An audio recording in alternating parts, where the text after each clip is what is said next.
The following is a special presentation of Tony Kurre Radio.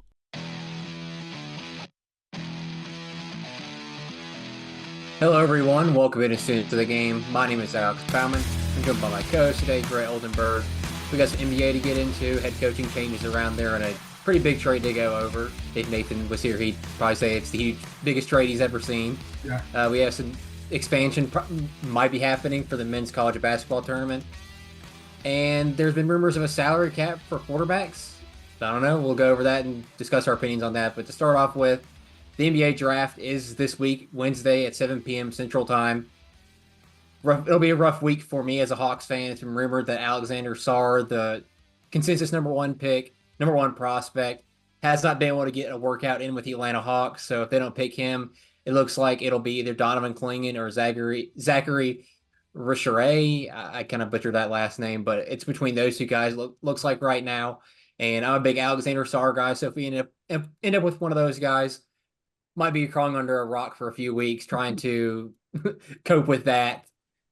But let's just talk about the coaching changes they've had across the league, starting off with the Los Angeles Lakers, hiring former NBA player and current ESPN analyst JJ Redick to be the team's next head coach. Gray, we've kind of talked about this for, feels like the last month, about JJ Redick getting this job. Dan Hurley had his time, thought he was going to get the job, didn't.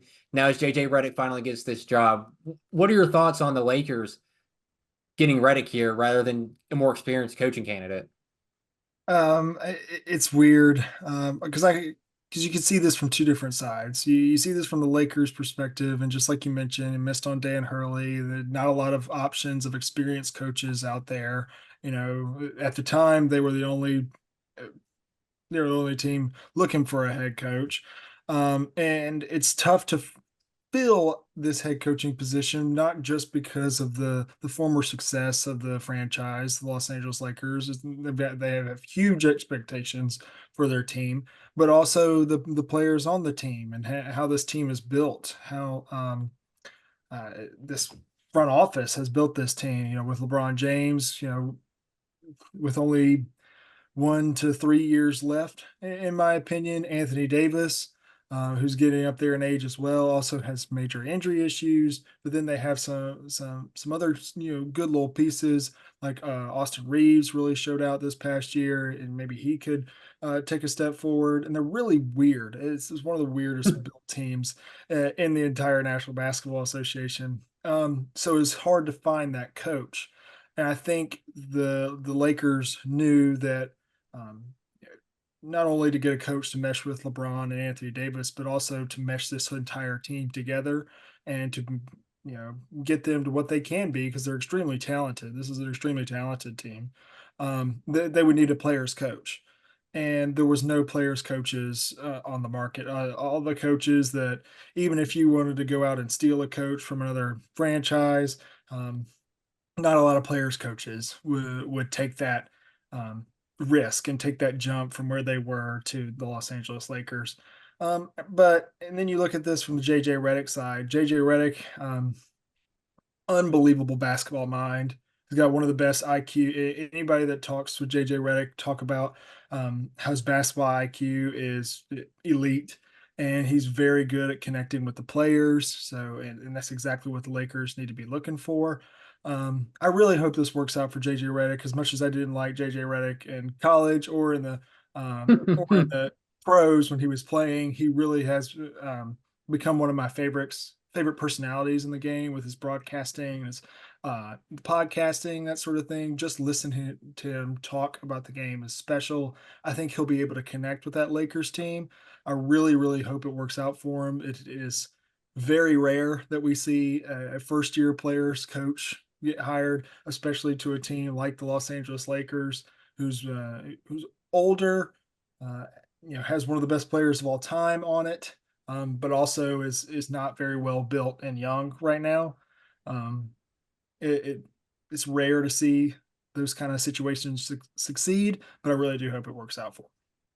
Yeah, unfortunately, Gray, no more podcast for JJ Redick. He did mention that in his press conference on Monday, that there is no more podcast for him. He has the one with LeBron. what was it called? Mind the Game with LeBron. Mhm. That's going to be no longer happening. The Old Man and the Three, that's not going to happen either. So no more podcasts for JJ Redick. As much as I love to listen to those and just hear his insight and basketball IQ he has, because like you mentioned, he is very knowledgeable about the game, probably the most knowledgeable guy on ESPN right now when it comes to basketball. Mhm. There are some guys on there that really just like to yap about stupid things they don't know a Yeah, lot about. right. Yeah.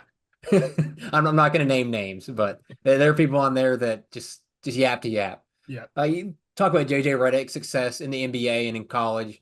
He was very successful in the NBA in his 15-year career. His 14 of his teams made the playoffs and advanced in those playoffs. So he has experience getting there.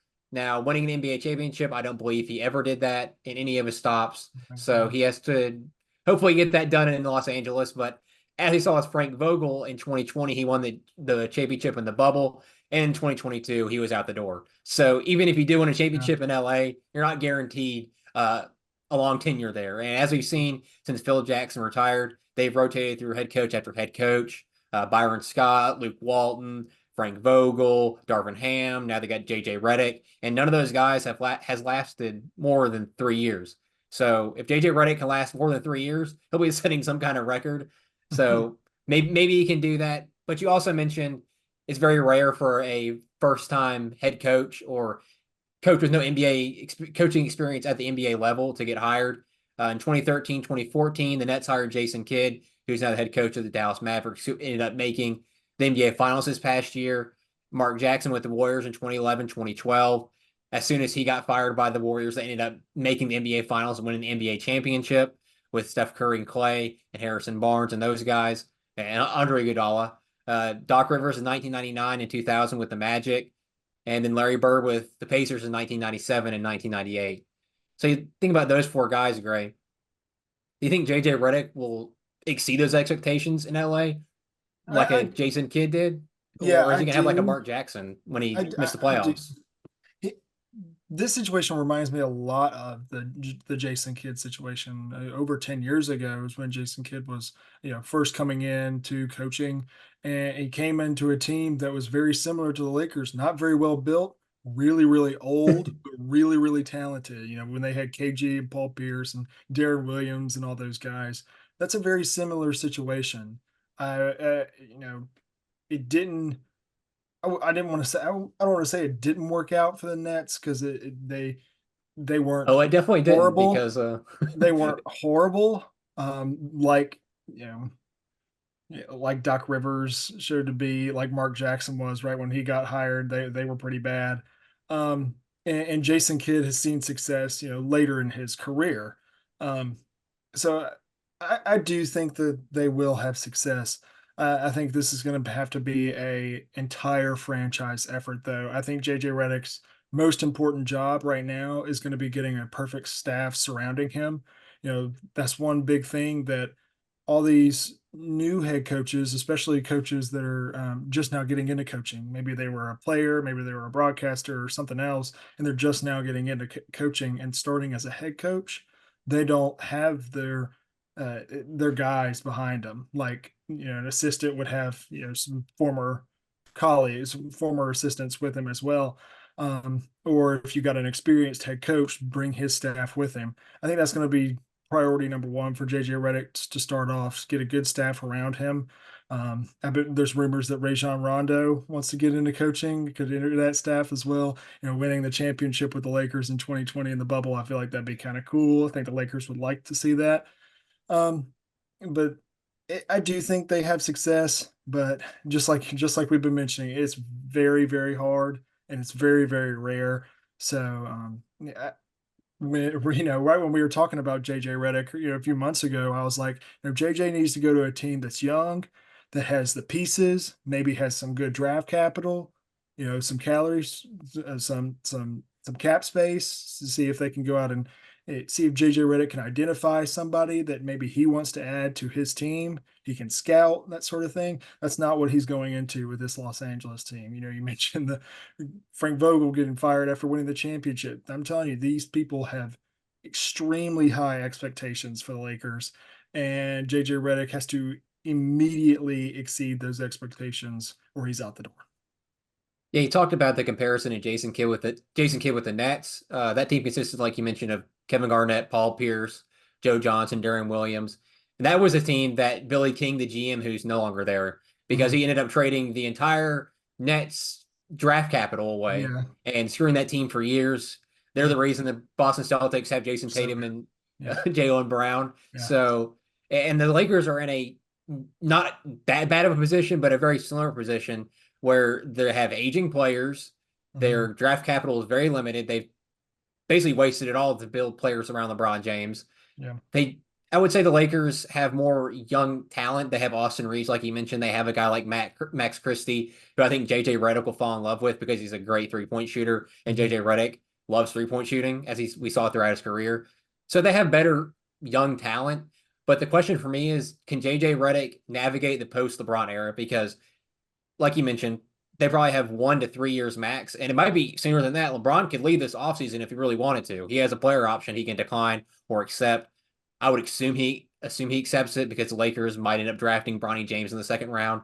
But it's going to be really important for JJ Redick to build this team in the post LeBron era around a guy like Anthony Davis and put shooters around him and find success because we pointed out multiple times this team, this organization has about zero patience for a head coach. And if you can't win, you're out the door. And I would not be surprised if JJ Redick has the Mark Jackson year one where he's 23 and 43, misses the playoffs, and they probably give him another year if he does that. And if he falters again, he'll be out the door. Even if it's like he makes the play in and he barely makes the playoffs and loses to the first seed, they won't take that. He'll be out the door. Darvin Ham was out the door this Not season. He there. made the playoffs. Yep. So Not with the a lot of Lakers. expectations for JJ Redick. I hope he does well. I think he has the IQ, the mind, the connections in the basketball world to make a good coaching staff, build a good roster, coach a good team. He has the tools to do it, and I think he does do it. But time will tell. We will see going forward. JJ Redick. Yeah. Moving on to the Cleveland Cavaliers here, they hired Golden State Warriors assistant coach Kenny Atkinson to be the team's next head coach. Gray, back was this a couple years ago? It was rumored that Kenny Atkinson had accepted the Charlotte Hornets job, then backed out at the last minute, and I believe the Hornets ended up rehiring Steve Clifford, Yeah. who was a terrible coach for Charlotte before that, and was terrible for the Orlando Magic after that. And they're like, "We're good. We'll just settle for Steve Clifford." Yeah. But now Atkinson lands with the Cleveland Cavaliers after being the assistant under Steve Kerr in Golden State, and before that, he was the head coach in Brooklyn. He ended up getting the boot when the new regime came in, player wise, with KD, Kyrie, James Harden. They wanted him out the door, hired Steve Nash. We could Yeah. sit here for about 3 hours to talk about that whole saga. But Kenny Atkinson, I think, really got not a fair treatment there in Brooklyn because he had built such a good roster around these young players like D'Angelo Russell, Dinwiddie, Jared Allen, Karis LeVert, who Allen LeVert are in Cleveland now. So, what do you think Kenny Atkinson does for Cleveland in year one with a team that is really in a process of trying to figure out where they're going to go because Donovan Mitchell looks like he might want out, might want to extend. Darius Garland's on the ropes if he wants to be traded or not. Jared Allen, there's some animosity there between him, some of the players, some of the front office because of his rim injury that he sat out in the Pacers series. I mean, there's a whole lot of issues with the Cleveland Cavaliers organization. But what are your expectations for Kenny Atkinson? I absolutely love this hire by the Cavs. I'm a huge fan of Kenny Atkinson. I was a huge fan of when the Hornets were scheduled to hire him, rumored to hire him at least. He's been a huge difference maker for the Golden State Warriors as Steve Kerr's top assistant out there. He's got head coaching experience. He's unbelievable mind. Anybody talks about him, anybody that knows him says he's one of the top assistants in the league. He's a player's coach. He's a young guy. I think this is an outstanding hire for the Cavs specifically because they're a team, just like you mentioned, that's going to have to regroup, rebuild, figure out what they want to do. I think getting this hire, 2 weeks before free agency starts in the NBA is absolutely massive. Locking this down, getting Kenny Atkinson, and then allowing Kenny Atkinson to go out and address who and where he wants to go with in the free agency realm, what they want to do with Donovan Mitchell if he wants out, how they want to address the Jared Allen situation, just like you mentioned. I think that's going to be huge because this is a team that I mean was in the conference semifinals This is a really good basketball team in a great town. Or not a great town, but the fan base loves them. They're in a perfect spot. They just have to figure a few things out. And I love Kenny. I'm a huge fan of this hire. I think Kenny Atkinson can go there and have success, depending on how they do in free agency. But I think getting him, just like I mentioned, right before free agency starts, is and allowing him to kind of direct that is going to be huge. Yeah, one thing that really put him over the top over other candidates like James Borrego and Micah Nori, some assistants around the NBA, is the fact his reputation of developing players like Jared Allen and like D'Angelo Russell, like I mentioned, Mhm. and their expectation for him to develop a guy like Evan Mobley, who's on that roster. So his ability to coach the younger players makes me think that Donovan Mitchell may be the guy at the door this offseason, the odd guy out, because we saw with the Brooklyn Nets when they brought in older talent, them and Kenny Atkinson didn't mesh well, and that led to him being fired. So Yeah. this hire kind of leads me to believe that maybe Donovan Mitchell, he's his time's done in Cleveland, and they're going to look to build around Darius Garland and Evan Mobley, and maybe Jared Allen's at the door too. But I don't know if Kenny Atkinson's want to get rid of a guy he coached in Brooklyn and who he seemed to like a lot. So maybe it's more if Donovan Mitchell's the odd man out here, and we have some sort of trade done because he's still under Yeah. contract technically, so he can't leave for nothing. So we might see a Donovan Mitchell trade, and I'm interested to see how they navigate that and where that what that trade looks like if they bring in younger talent to kind of benefit Atkinson, or if they go and try to get another veteran that maybe fits what Atkinson wants. So I think this is a great hire to benefit the roster that is outside of Donovan Mitchell and Georges Niang fairly young, and it'll develop those players like Evan Mobley and an Isaac Okoro who really has sort of teeter-tottered on Mhm. hitting that stride and not really. Yeah. So there's an expectation here in Cleveland that these younger guys will take it one step forward under a guy like Kenny Atkinson, who is known for developing the younger athletes around the NBA. All right, now we had a firing here. The Detroit Pistons fired head coach Monty Williams after one season and now owe him the remaining $65 million on his contract.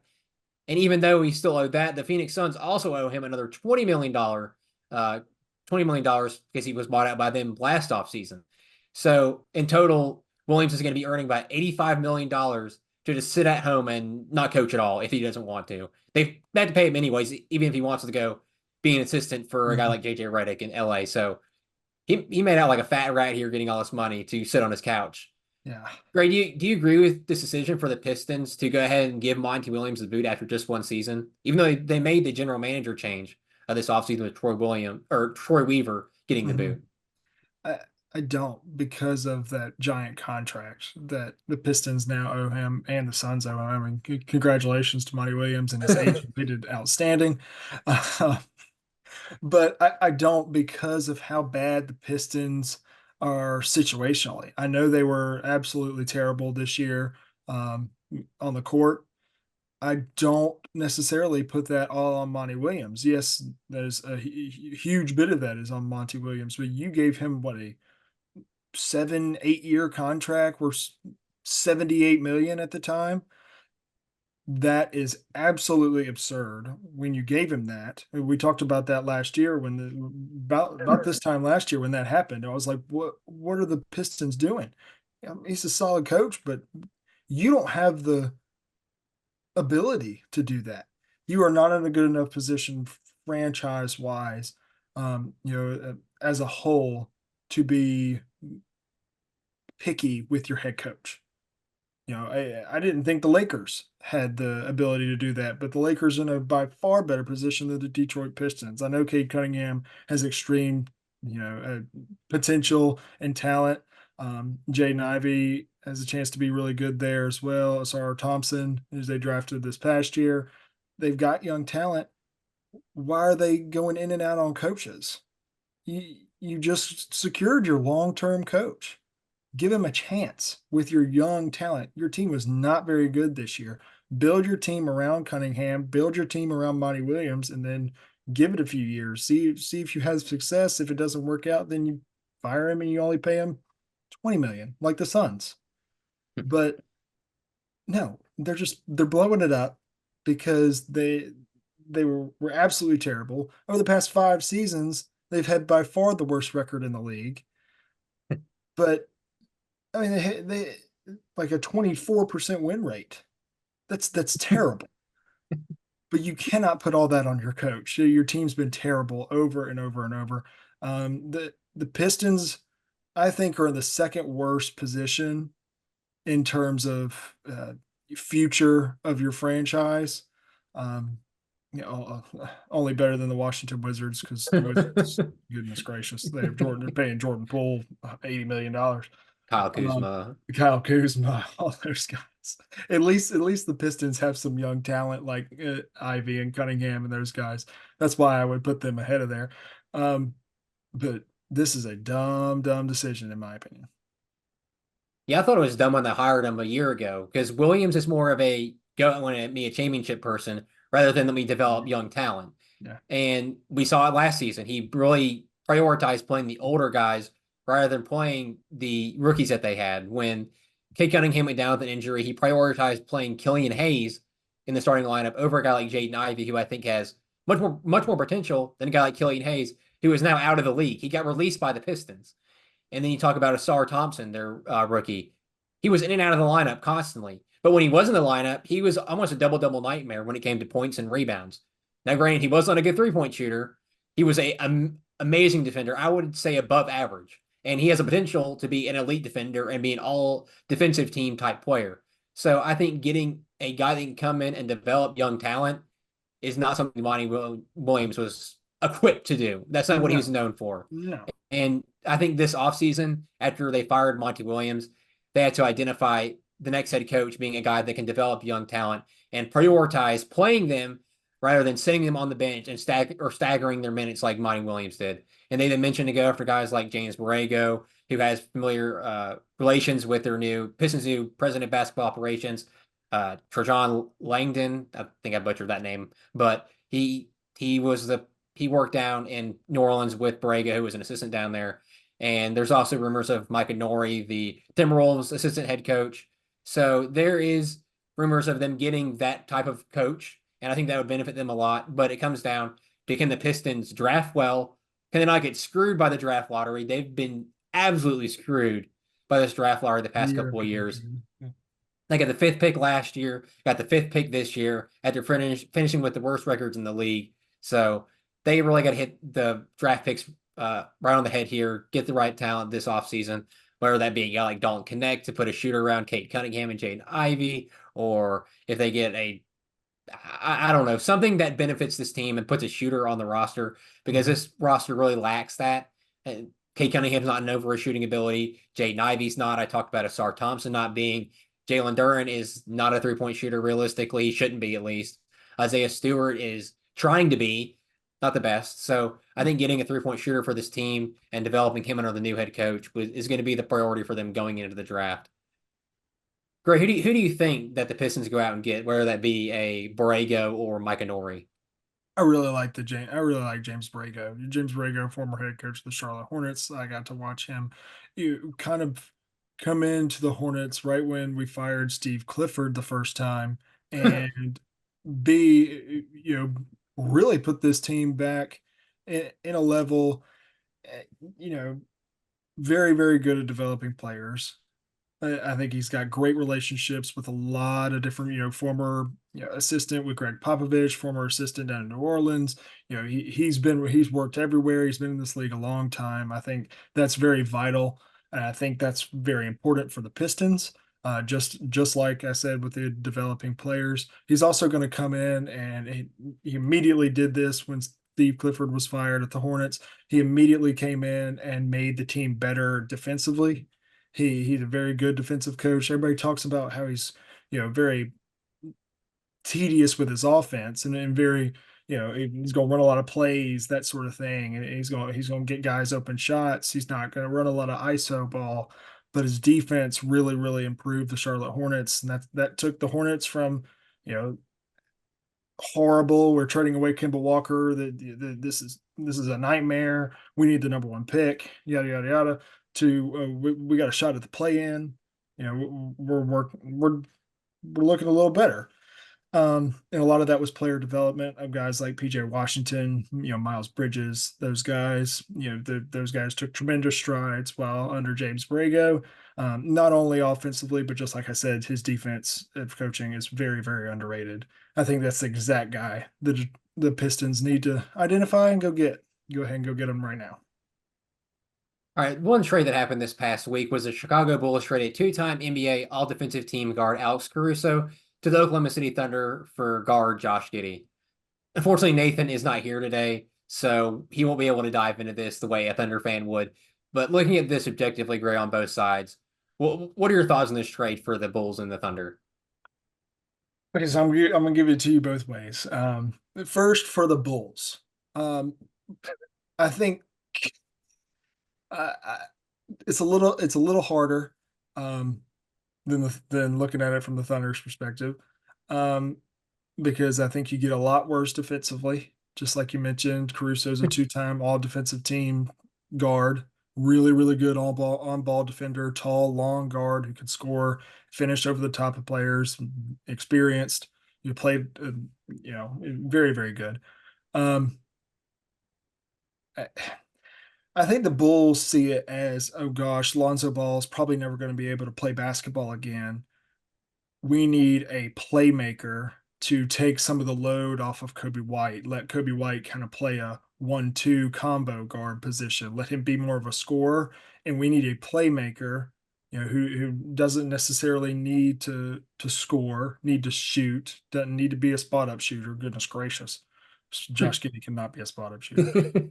Um, but I think that's what the Bulls see in Josh Giddey. He's a very talented passer. He's very good with the ball in his hands when he's not attempting to score. I don't think he's a wash defensively. I do think it's a massive downgrade from Caruso, of course, but he's not a tiny guard. He's not going to get pushed around defensively. Um, and he's younger than Caruso. So I think that's the kind of pull from the Bulls' perspective. I think the Bulls are um, playing around with a lot of things. Just like I said, I think they're really playing around with trying to let Kobe White be your scorer at that guard position. And we'll see how it works out for him. We're going to be interested to watch the Bulls this year. That's going to be a weird team to kind of watch. They're kind of middle of the pack, middle lower pack of the Eastern Conference. That's going to be an interesting team to see if they can push for that play-in spot or if they're down there with the Wizards, Pistons, and Hornets. From the Thunder perspective, this is an outstanding trade. This trade makes you. I think this trade takes you from the third best team in the NBA to the first best team in the NBA next season. By far the best defensive team, maybe ever. And I say that two-time all defensive team guard Alex Caruso gets added to a team that already has two of the best on-ball defenders I've ever seen in person in Lou Dort and Cason Wallace. You also got a future all defensive team guy in Jalen Williams. And you got an eraser behind you in Chet Holmgren. This team is outstanding on the defensive end. Shea doesn't even need to go on the defensive end anymore. They can play 5-on-4 and be just fine. And then Shea can stay on the offense and score all the points. This Thunder team is outstanding. The future of this Thunder team is, I mean, it's as bright as can be. It's as bright as any NBA team at this current moment. Um, you know, Shea is your guy. Shea's your scorer. Shea's the superstar.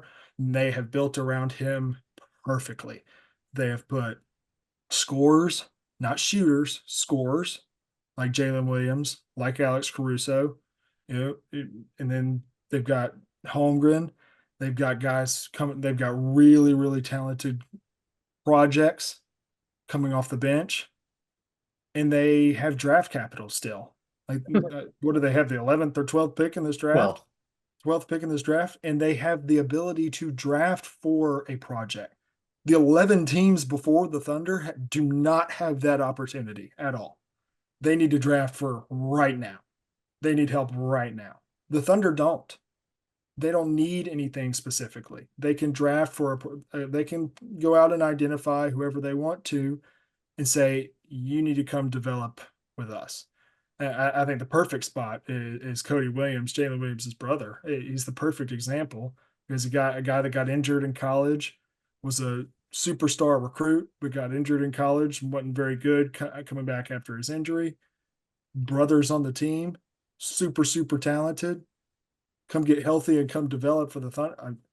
They're in an outstanding position. If you ever play 2K and you're in a my league, this is the exact position that you want to be if you're playing a 2K my league, because the Thunder are about ready to dominate the NBA for the next few years if they stay healthy, if they stay together, if they keep improving just like they have been the past few years. Uh, Nathan should be super excited about his team's future. Yeah, let me talk about the Bulls here. It feels like their general manager, their president of basketball operations, whoever it is, has been asleep at the wheel for like the past decade. I mean, since Derrick Rose's career tragically ended with the ACL injuries he had, and sort of screwed their whole thing up. They've just been in a tumultuous, almost rebuild. I know they had Jimmy Butler time, but when he was gone, it's just like, well, what's going on here in Chicago? I think Kobe White, that draft pick and the contract they signed him to, was probably the smartest thing they've ever done Yeah. since that Derrick Rose and Jimmy Butler stuff. But you talk about trading for Nikola Vucevic, all that draft capital and the young players they gave up to get him looks idiotic right now. Dude has been absolutely terrible since he's gotten to Chicago. Getting DeMar DeRozan, I know DeMar DeRozan is a pretty good player. He's not the best in the world. He's not going to win you an NBA championship as the number one option, which he has been for the past couple of years. That has looked pretty dumb because they're not going to win an NBA championship after signing him to some big contracts. Zach LaVine, they're trying in every way possible to get that man out the door. The Lonzo Ball signing, once again, it's not really their fault he got injured, and he's probably not going to play for them again. He's trying to get back to playing basketball after, I believe, 2 years of being out of the league with his various injuries to his knees. So it just feels like they've been asleep at the wheel when it comes to that stuff. And don't even get me started with the Patrick Williams draft pick a couple years ago when they drafted him, I believe, fourth overall. That was the stupidest draft pick I've seen in a minute. I'm pretty sure the Hawks would probably surprise me here. Might do a worse draft pick this upcoming draft. Hopefully not for my sanity. Zach Edey. But this team, the trade for Josh Giddey here makes me think that Zach LaVine's gone. There's no doubt in my mind, even if they didn't trade for Josh Giddey, he's already gone. Zach LaVine is. DeMar DeRozan, they're either going to let him walk or they're going to do a sign and trade because there's absolutely no way you can have Josh Giddey and DeMar DeRozan on the floor at the same time. Both of them cannot shoot the three ball effectively. DeMar DeRozan is a mid-range maestro. Josh Giddey, like we pointed out, can't shoot. So you can't have those guys on the court at the same time. And I don't really think you can play Nikola Vucevic alongside a guy like Josh Giddey. Vucevic tries to shoot a three ball, awful three-point shooter, awful. He just needs to stop trying to shoot them. I'm pretty sure Shaq might be better at three-point shooting at this point. So this makes me think that you're probably going to see a roster that is built around Josh Giddey and Kobe White going forward, and you're going to see the older guys like DeRozan, LaVine, Vucevic, the guy like Javon Carter who they got last offseason. People like that probably gone. Maybe they retain a guy like Patrick Williams, but I don't know if they really want to. He hasn't really done what they needed him to do. To be fair, they haven't given him the opportunity to. So this is going to be another rebuild for the Chicago Bulls. It feels like I said have been in a perpetual rebuild for a very long time. So hopefully they can get something figured out here going forward. You know, the Oklahoma City Thunder, training for Alex Caruso, like you mentioned, Gray, probably the biggest thing done this offseason thus far. I know it's only the first week of it, but it probably will be the biggest thing done this entire offseason, I think, to any contending team. People have been comparing it to the Andre Iguodala acquisition for the Golden State Warriors in 2013. To be more recent, I think it's very comparable to the Drew Holiday acquisition that Celtics got last offseason. I don't think Caruso's that offensively capable like Drew Holiday is, but they're both lockdown defenders, very physical, and will bring a defensive need to a team that really needed it last season. And I think will benefit the Thunder much more than a guy like Josh Giddey ever did and ever would have done, because Shea is the playmaker there. Josh Giddey is not an off-ball type player. He has to have the ball in his hands to be successful on the court, and they could not have Shea and Josh Giddey on the court at the same time. And Giddey did not want to be coming off the bench. It was mentioned by Sam Presti that they sat him down and mentioned he could come off the bench next season, and he did not want to do that. He wanted to be a starter somewhere. So hopefully Giddy finds success in Chicago, but I think the acquisition of Alex Caruso will be the biggest thing done this offseason, regardless of coaching changes, signings, unless LeBron goes somewhere else other than LA. Yeah. All right, talking about some men's college basketball tournament here.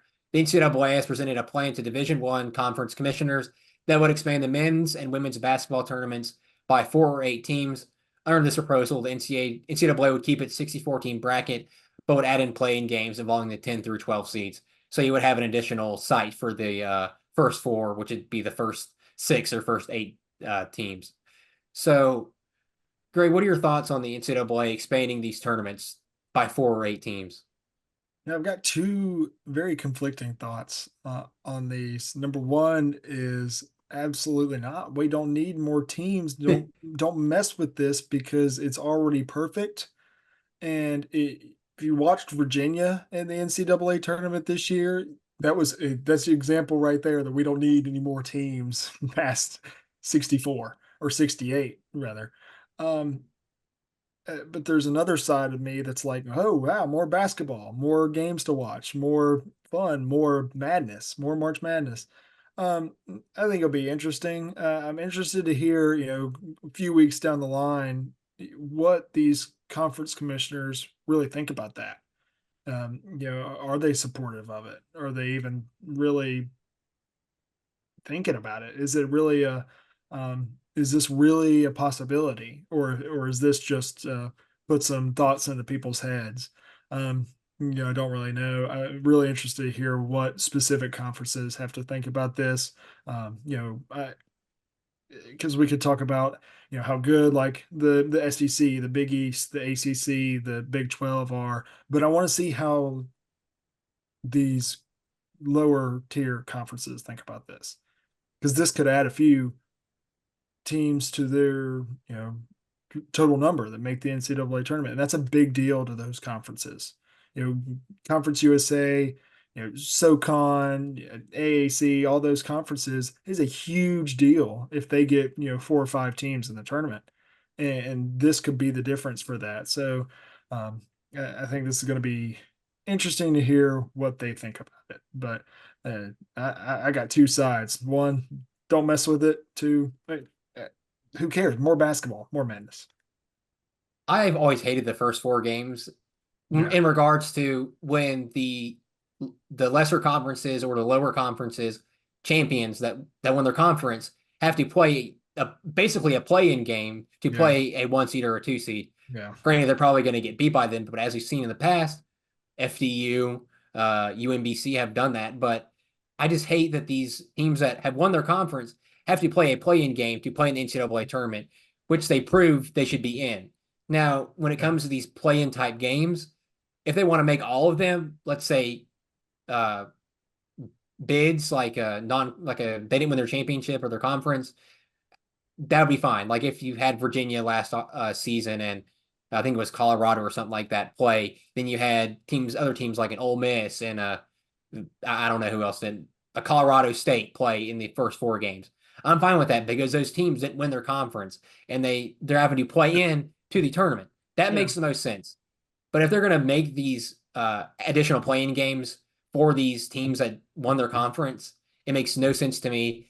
The conference commissioners will definitely decline it. But if they're going to make it where you have play-in games where these teams that didn't have automatic bids had to play games, I'm perfectly fine with it. So that's my take on it there. I don't think it'll end up happening if these commissioners look at it from that scheme of things, where if they're conference champions, especially the smaller conferences, they're not going to want to do it because it'll have to require more of them to play a play-in game to play an actual NCAA tournament game. All right, some NFL QB discussion here, Gray. There has been some discussions of a quarterback salary cap. Tom Pelissero went on the Rich Eisen show last week and mentioned that among certain owners in the NFL, there's been some discussion about the idea of a quarterback cap. However, it's not gained a lot of traction due to how many teams have already paid their quarterbacks. Are you a fan of having a salary cap on quarterback salaries, as we've seen with Trevor Lawrence last week? We talked about his massive contract, $55 million. Joe Burrow getting his $55 million contract. yeah. Jordan Love probably eclipsing the $60 million number. Dak Prescott might do that as well. So are you a fan of capping that number? Or do you think they should just be free range, especially since they're talking about one position here? Yeah, I think this idea stems from people panicking because of what the quarterback market is right now. Because just like you mentioned, all those crazy contracts with even Lamar and Jalen Hurts and Patrick Mahomes, even guys that really deserve that contract getting absurd numbers and big percentages of their entire team's salary cap. And I think that's where that stems is let's not let that number go any higher because a lot of the quarterbacks are getting paid off potential right now instead of being good. Like Trevor Lawrence, like Jordan Love, like those younger guys who I'm not saying those two guys have been terrible, but I'm saying those two guys haven't been 55 million, 60 million, getting 20% of your team's salary cap a year good. Like guys like Mahomes and Hurts and Lamar Jackson, guys that won MVPs and stuff like that. I think it's an interesting idea. I don't know if they should go through with that because that could cause a lot of other problems, salary cap wise. Especially since there are 32 NFL franchises. Um, that's a lot to, um, yeah. And there's 53 men on each roster. And this is a business. So when it comes down to paying a quarterback an extension or their contract or something like that, like these teams have done, it there really is no restriction on some of these. Um, so I think it's an interesting idea, but I don't think they should go through with that due to the fact that I think if you cap the quarterback, you've got to figure out a way to cap each position and set it at a market. Otherwise, you'll get players getting paid nothing to what they deserve, and quarterbacks getting paid way more than they deserve based on you've capped that. You've got a specific amount of money to pay that quarterback. You can use that specific amount of money. Instead, you got teams that are, losing their stud defensive players or playmakers or anything like that because they're going to a team who isn't paying their quarterback as much because that balances the league. That's what a salary cap is. That's what it's supposed to do. Um, I think it's an interesting idea, but I'm not a fan of it. Yeah, me either. You look at teams that have paid their quarterbacks and teams that have really not prioritized paying their quarterbacks. Well, I think the quarterback, there's not an argument here, is the most valuable position when it comes to football, college football, NFL, anything. They are the coach on the field. And I think it's close second is when you talk about pass pressure on the defensive side of the football. But quarterbacks deserve to get paid the most in the NFL out of any position because you can't pay a wide receiver that much money if you're not going to pay a quarterback that much money because who's going to get the receiver the ball? That's right. And it's been proven that running backs are a very expendable position. We've seen a lot of running back injuries. As Carolina Panthers fans, Gray, we can talk all day about Christian McCaffrey and his injury situation there. I know he's blossoming in San Francisco, but that position is not really prioritized when it comes to taking up the salary cap. Yeah. Corners, safeties, I think are very expendable when it comes to replacing them. But quarterbacks, you cannot really pass on or let them go. I mean, can you imagine if the Kansas City Chiefs looked at Patrick Mahomes and let him walk? That team would be terrible. Yeah. I mean, talk about last season, they're winning the Super Bowl. If Patrick Mahomes wasn't on that team and you put even a Jalen Hurts, there is no way that team wins the Super Bowl. Absolutely zero chance. So I think putting a salary cap on a position that's so valuable will not make sense for any team, the NFL at all. There'll be a whole bunch of issues, like you mentioned, Gray, when it comes to salary capping other positions. And there will be a whole bunch of arguments when it comes to the Players Association. We think at this position more valuable than that number. Yeah. And they're getting to a whole Pandora's box if they try to salary cap quarterbacks. It just makes no sense. And like I said, they're the most valuable position in the entire league. And players would not be for that if they cap that salary. All right, that's all the time we have for today. Thank you for listening and watching, students of the game.